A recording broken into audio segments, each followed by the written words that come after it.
8 টাকা 20 টাকা আসবে সামনে। তো এগুলো নিয়ে অনেক তর্ক হবে। আমি আমার মতো করে বলে দিচ্ছি, তারাবির নামাজ পড়বেন জামাতে। 1 নাম্বার কিসে? 2 নাম্বার পড়বেন 20 টাকা। কয় টাকা? কেউ যদি বলে আমি কম পড়ি, বলবেন সমস্যা নাই, পড়েন, কোনো সমস্যা নাই।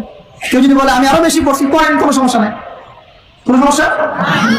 কোনো সমস্যা নাই, পড়ুক। আপনি 20 টাকা পড়েছেন, কিন্তু কেউ যদি বলে 20 টাকা বেদাত, তখন সমস্যা আছে।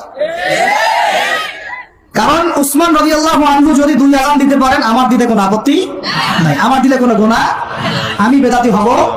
যদি আমি বেদাতি হয়ে যাই, তাহলে উসমান রাদিয়াল্লাহু আনহুকেও বেদাতি বলতে হবে, নাউজুবিল্লাহ। এটাও বাংলাদেশের মানুষ বলেছে, নাউজুবিল্লাহ, আস্তাগফিরুল্লাহ। সাহাবীও বেদাত করছেন, নাউজুবিল্লাহ। এগুলো থেকে দূরে থাকবেন, বুঝবেন, মুহাক্কিক আলেম চিনতে হবে আপনাদেরকে। আর উমর ইবনে খাত্তাব যদি নিজে 20 টাকা পড়ে থাকেন জামাতে, আমার করতে কোনো আপত্তি নাই। ব্যাস, আপনি যদি কম পড়েন, কোনো সমস্যা নাই, করতে পারেন। আপনি যদি বলেন আমি আরো বেশি পড়ি, কোনো সমস্যা নাই, করতে পারেন। আরেকটা বিষয় করবেন,